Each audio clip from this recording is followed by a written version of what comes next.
Hey everybody, Ryan here from Android Coliseum doing my review on the Nexus 6P. This thing is gorgeous. I mean, I really have to say this is gorgeous. This really feels like a top quality phone. The build is just absolutely amazing. I just love how it just feels like it's just sealed tight and everything. A little tall in my hands. I prefer it to be a little bit smaller. The 5.5 inch, the G4 would be probably exactly what I wanted, but this is 5.7. So let's take a look at this guy. Again, the fingerprint scanner works pretty well instantaneously. That as soon as you just tap it, it brings it up so much better than the S6 and the Z5. Have it out there. I just, that actually works very well for me. In terms of turning on, that's really great.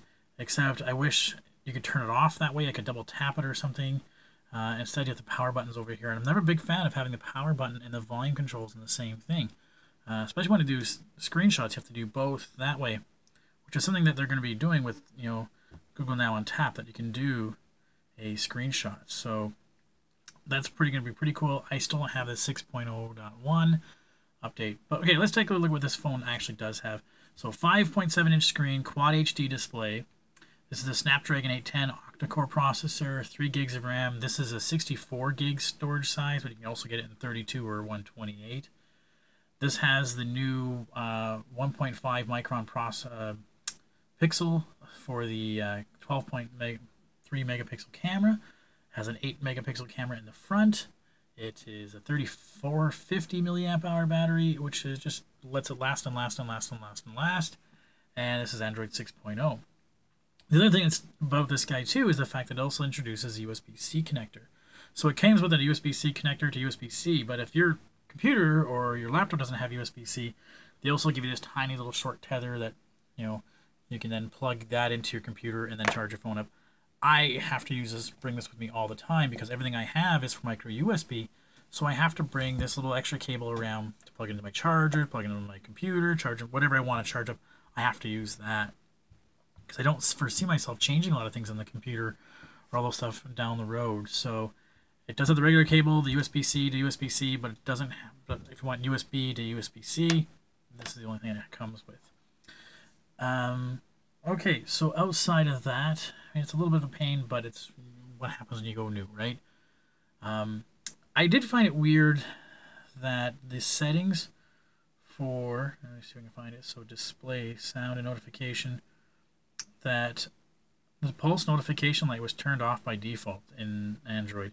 So you actually had to turn it back on. So that was kind of weird for me, and it's up around here.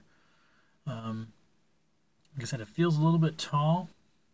Not a big fan of these on the same side. But Google Now on tap with Android Marshmallow is absolutely very cool. So I can bring up, one of our articles, hold down that, get Google Now on tap, and it'll tell me what it sort of understands within that, whether it be an email, whether it be an IMDb page, or whatever it might be. It starts figuring that stuff out. But the greatest thing about this device, I think the greatest is the build quality here, is going to be the camera, the new updates that they've done to this camera. This is absolutely amazing. So I don't know if this is going to roll to all devices eventually or not, but the Nexus camera, the Google camera option are really nice. You've got your photosphere, lens blur, those kind of features that you had already, right? Panorama, all those kind of things we've had already. So nothing really new there. But what was really kind of nice and new is that we do have within the video mode is we can have basically 120 frames per second or up to 240 frames per second.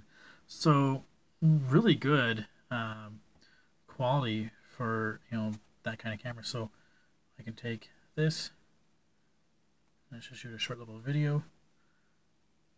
I'm bouncing around. And then I can just watch it.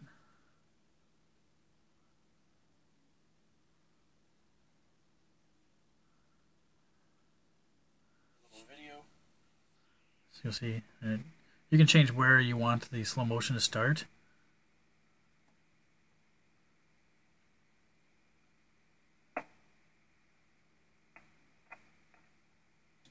Pretty cool. And that's really cool that it can do that. That is absolutely so neat. Yeah, so the other neat thing you can do as well is that in the regular camera settings, whoops, put over the camera here, and let's put that guy there. We can do burst on tap kind of thing, essentially. You can just go hold down the camera shutter button. I just took a bunch of frames, and then it's saving a burst, and it actually makes a burst creation right away. So you can do these cool little things already with it. So the burst 8 photos, and it tells you which ones it thinks it was nice.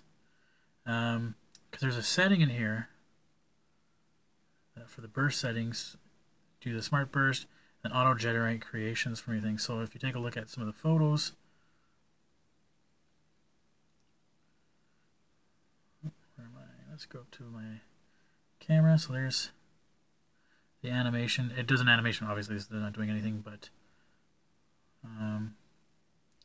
got some really nice photos here. So my son was playing around with the shovel there, or wanted to fall down the other day, so I did stuff like that. So that was pretty cool. But yeah, it's a very nice looking camera. It works very well. Something I would definitely recommend to anybody if you can get over the size of it. This is an absolutely premium build phone. Okay, I'll have a full review on the website later, so let you take a look at that. And if you have any questions, just shoot me an email. Thanks.